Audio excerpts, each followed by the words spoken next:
guys, thanks so much for clicking on the video. My name is Leah, and let's recap and review Real Housewives of Dubai, part 1 of the reunion. This is season 1, episode 13, or just part 1 of the reunion. I'm not reviewing episode 12. Y'all already know, I'm kind of over this show, but let's get into the review. Okay, you guys. So the episode opens off and we're in New York. And I was actually surprised that they were filming the reunion in New York and not Dubai. I mean, granted, most of the American Housewives, they film in New York. But I guess I just felt like because Dubai is international, I thought Andy would go to them, but they came to him. Maybe his schedule didn't permit, or maybe he just didn't want to go over there. Because he did ask about how people in the gay community or the LGBTQIA community are treated.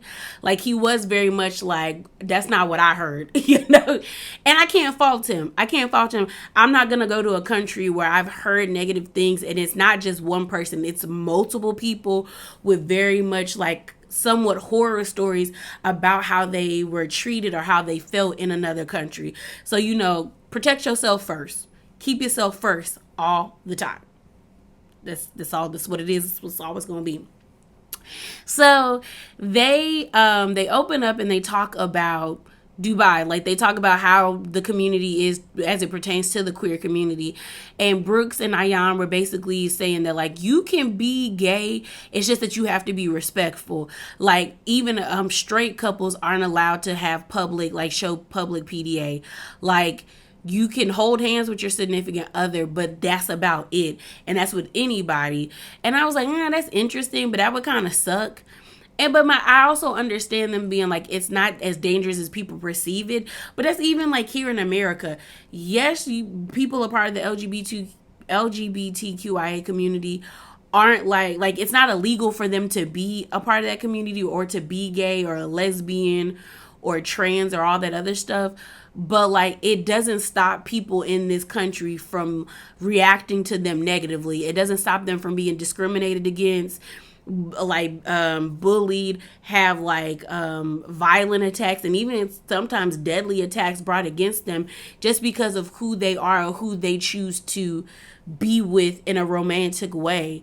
So it's if I already feel like your country is illegal and I already got my own stuff in a country that technically I am free in, I'm not going over there.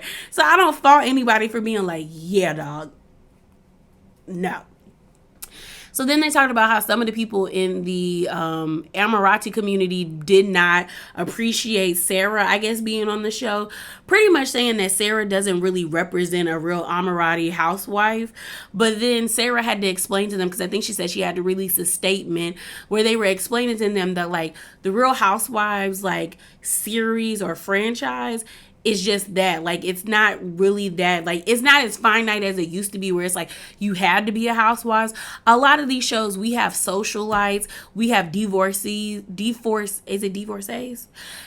women, and and we have women who are fiancés or dating. So it's just a name of the show. It's just the same with Married to Medicine. Quad the only one on there who's not married to medicine, as well as she doesn't work in medicine. So she just on the show, being Quad.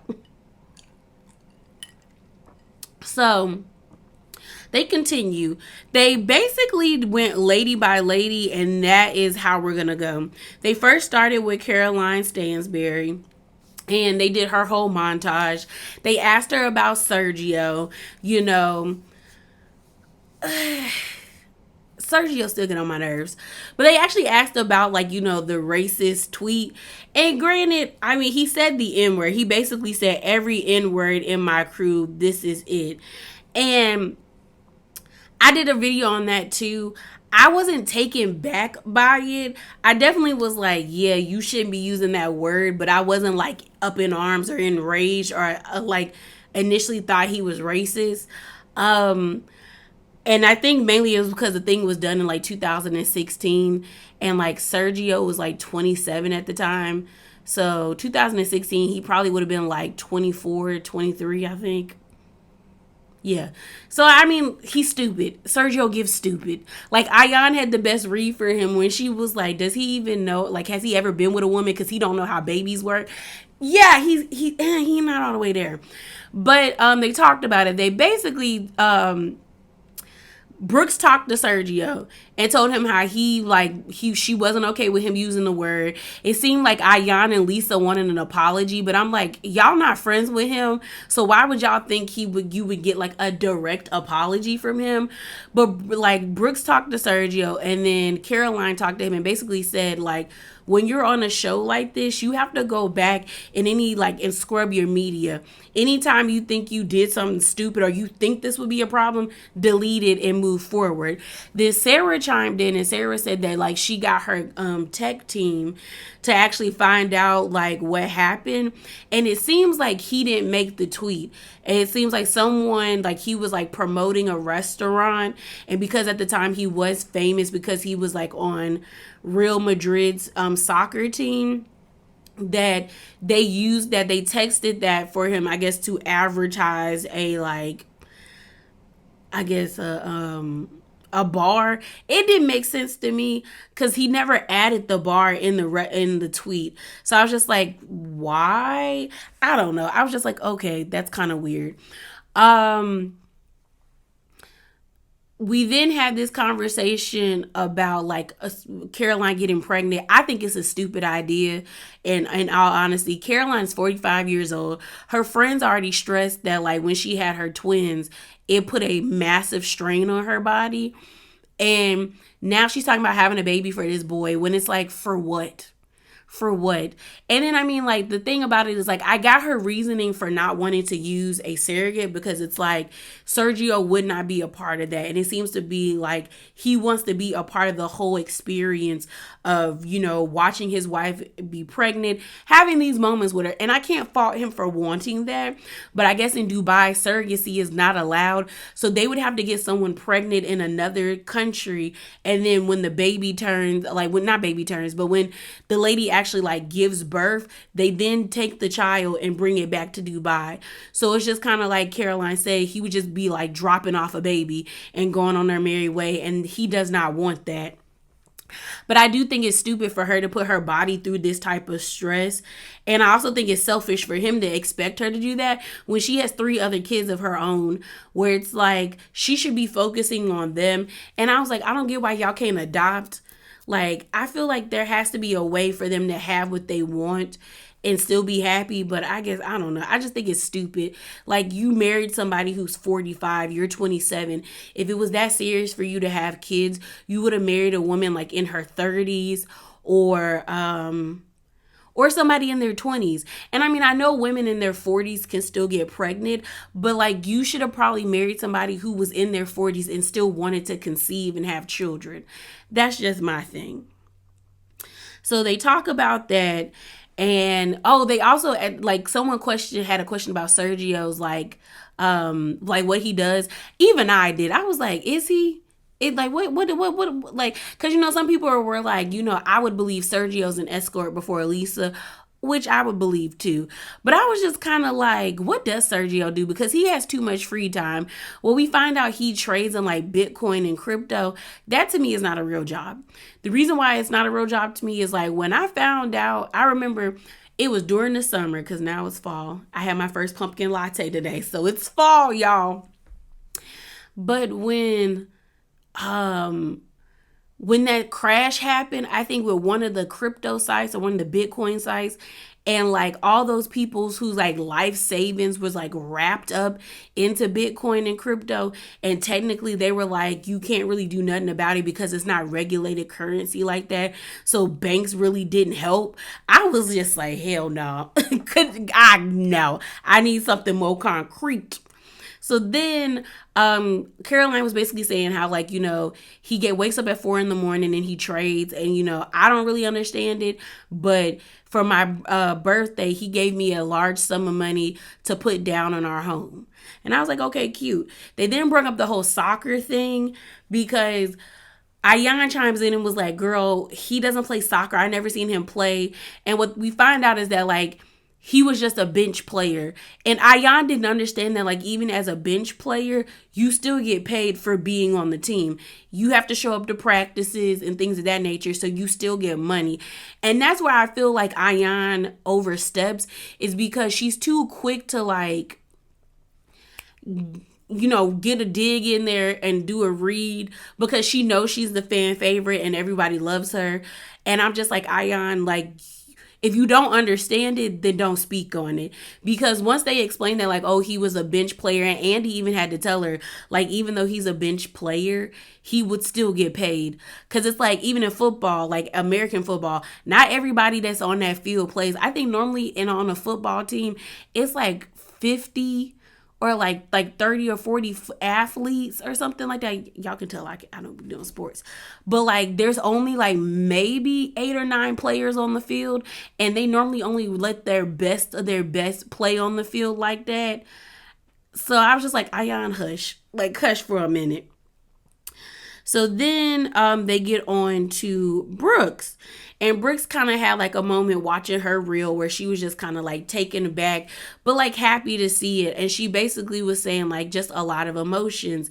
She talks about her situation with Zarin. And I actually thought this segment was good for Brooks because it sheds light more on her. Like, I know a lot of people aren't feeling her. I still somewhat like her to a degree. I think her antics on the internet make her less palatable. But like in this moment, I kind of like it was nice to get more about her backstory with her husband, because we find out that like when she left, she wasn't even in Dubai. I was always under the understanding that she was in Dubai when she left him, but she was actually in Serbia with like from his home country. And she said their relationship was hella toxic, and it was like verbal abuse, physical abuse, and like mental abuse. And she said the last fight they had, she just felt like her life was in danger. She called her mom and told her mom to come get her or like help her leave the country, because she was like, I'm in a country, I don't understand the language, and I fear for my safety. And she got dropped off in Dubai. And she said when she got to Dubai, she just started networking and really trying to like push herself, and that's how she became to have the empire or the status she has now. And I was like, that is actually interesting. They then talked to her about like him apologizing, and she said that was like a lot for her. Like she just didn't expect him to, as well as she was just kind of like, I think he apologized to prove to me that he was really sorry. And she was kind of saying that like he said that he's now found God and he's really trying to turn his life around, because at one point in the relationship, she was like, she wouldn't even let him cross her gated community. She would tell her son, I guess, to go down to the end of the driveway and pick him up. Like she would not let him in her house, which I don't blame her if you feel like your safety is threatened or that he would do something towards you like that. So she was just like, yeah, like it just meant a lot for him to like apologize and take ownership of what he did. So we found out that her glass house spa will be open in 28 days, and she already is finding a second location, but she's having like a soft launch with influencers, which is smart. Because like Caroline Stanberry is going to be there, and people are asking about how her income, like how she makes her income off of Instagram. And what we find out is that like Caroline is an example of it's like quality over quantity, because she was like, even though she doesn't have like she has a decent sized following, but because some of the followers she has are like really wealthy people, they invest in her because they like her. So that is why she's able to do what she does. So while that's going on, like everything's going good, the ladies are laughing, they're kikiing. We then have a moment where they talk about like Nina and Brooks, and how Nina and Brooks were arguing at the at Stansberry's like engagement party. And Caroline Brooks was just kind of like, I was drinking. I drank the whole time. Oh, we even find out about that. That's like the thing I like about Dubai, is like when they give out interesting things about the country, that like to even have alcohol in your house, you need to buy like 120 $20 or whatever the amount over there is, like license, so that you can drink in your own home. That couldn't be me. I was like, I mean, I get it. Like they were talking about how like there's stores that sell alcohol, and I'm like, yeah, In the South, we call them the spirits or the ABC store. But I just was kind of shocked that to even drink in your own home, you have to have a license. I was like, whoa, that's crazy. But they talk about that. Brooks talks about how, like, no, she was lit. Like, she was lit. And her feelings were just hurt. They bring up the whole situation with Sarah and Brooks. And, like, I was happy Brooks told Sarah, like, I tried to warn you. Like, when my eyes got big and I told you, and you don't know my son, and you don't. And I was like, yeah. And what Ayan said to Sarah was true. Like, girl, you don't, like, you're not self-aware. Like, she don't know how to read the room. Then we find some behind the scenes tea where Ayan lets us know that, like, Sarah threatened to call, like, the police and sue her because Ayan was saying that Sarah was, like, very preachy. And I mean, she is. Like, to Lisa's credit, Sarah is a walking Instagram post. And it's highly annoying because then sometimes you don't need that. And I think Sarah drinks her own Kool-Aid where she thinks she's like everything, because they then talk about the whole thing about Sarah like writing kind on Ayan's hand. And I feel like Andy was gaslighting Ayan because y'all know Ayan is hit or miss for me because she aggravates me. But he was gaslighting her because Sarah was basically telling Ayan that she needed to be a better person, or she needed more kindness, and she needed to be better, like, or be just like her. So that whole thing about, like, I think you're defensive. No, she was rightfully so to be defensive because Sarah was basically saying that the lady was rude and mean. And like Ayan said, I have kindness in my blood. So I was just like, yeah, Sarah believes her own hype. And it's a lot. It's a lot. And like, it makes sense when Brooks got on Twitter and was going off on Ayan saying, like, do you want me to tell everybody how Sarah said she was going to sue you? This, and that. So Sarah did, I guess, threaten to call the police and sue Ayan, which I was like, that's a sus ass move coming from Sarah. But I already think Sarah is sus already. So the episode continues and they then talk about the relationship between Brooks and Ayan. And I don't know if I said this, but I think Brooks and Ayan for me were the highlight of the reunion because Brooks has shady things to say and Ayan has shady things to say. I really wasn't paying that much to Lisa or Sarah, Nina, or Stansberry. And the funny thing is, it's like everybody's already grouped Ayan and Lisa together as like the winning duo. But I feel like what's her name? Brooks and Ayan are a lot better because they can fight, they can go at each other, they can be shady, they can hit these digs, and then they're back to being normal, which is weird. But like Andy even asked them like, would you want to change anything about each other? And they both were like, no, like there's certain things about them like I love about her, but it's just like she annoys me. And even when they argue, they're able to like brush it off. And I think that's cool about their relationship. Like they argue, it's like whatever, they're best friends again. Argue, do it again. That's a true frenemy relationship that I think could actually like go the test of times with each season, because it doesn't seem like they take anything each other says like really personal. Like, yeah, it might hurt, but they don't take it that far. I did talk to somebody on Twitter that said they can see Lisa and Ayan in friendship kind of deteriorating, like Mariah and Quads. And I was like, how? Because I was like, I don't know. But then when the person explained to me that they were like, because Lisa benefits more from the relationship with Ayan than Ayan benefits from being friends with Lisa. And when you look at this whole season and then people's reaction to it, the only reason I feel like people really like Lisa is because she's friends with Ayan. Like, most people be like, oh, it's Lisa's so pretty, and she is. Like, you can't take that from her. She a bad one. She a bad one. But it's like Lisa ain't really give much. Other than that last episode, other than that, Lisa didn't give me nothing. Because even when that whole situation where Stansberry told her to, like, are you going to suck his dick tonight, when she was referring to Lisa and Sergio, Lisa didn't even, like, go off on her. She just was like, and I was expecting something from her. But I guess at the reunion, this is why she's here to give it to us. Sarah's highlighter comment didn't really do nothing for me. It was interesting because it seems like Sarah and Nina really have a bone to pick with Lisa and Ayan, because Nina kept saying you push people away that really care about you, when she was referring to Ayan, and then Lisa chimed in and was like, actions or actions over words. But I kind of do feel like this is the thing. This is the thing. Let me see. Let me look at my notes. Really, there was nothing else other than Stansberry bringing out the book of lies for Lisa. And here's my thing about Lisa. I want to like Lisa. And maybe I'm still holding on to how I felt about her on College Hill. But there's something about Lisa that I feel is kind of like, it's not as sussy as Sarah, but there's something about Lisa that I think is kind of, if you get what let me look, follow my head canon right here. Follow it. Because I feel like Ayan and Stansberry could be cool if Lisa wasn't there.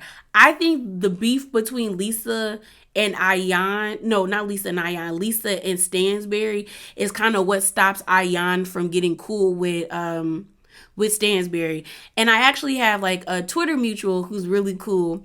I don't know if she ever sees this, but she cool peoples, and we were having I was in a spaces with her, and she was saying how she gets like flaming racist from Stansberry, and I was like, I don't get that. But then again, she's from Australia, and she probably has she has way more interactions with British people than I do, so she would probably be able to pick up on certain things. But I don't know if I feel like Stansberry is racist. I think that Stansberry doesn't like Lisa and does want to like Ayan, but because Ayan is attached to Lisa, she kind of doesn't really see it. Because you can definitely see like stuff brewing when it comes to Ayan and not with Lisa and like Stansberry. Even with this whole situation about like Lisa constantly say run a successful business and saying that Stansberry business is bankrupt. And I'm looking at Lisa like, girl, the way they be talking about Lisa on Reddit, and it really isn't even Lisa, it's her husband. Like, the people are saying that like, if they get a season 2, I think Lisa and her husband might get aired out, because the word on the curve, allegedly,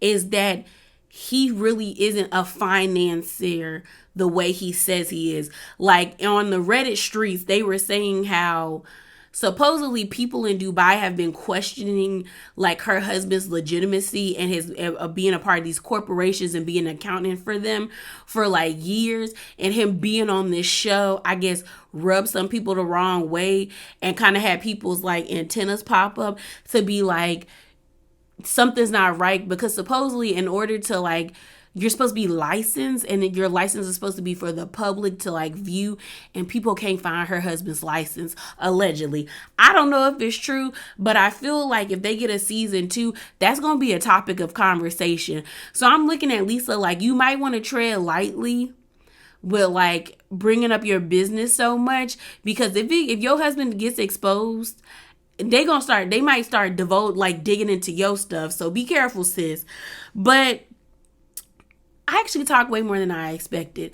Honestly, the reunion wasn't that much. It was cute for what it was. You know, Caroline brought out the books of lies as it pertains to Lisa, and we're going to get into that for next episode. But it seems like for the most part, this cast isn't going to change. Everybody seems to be somewhat cool with each other.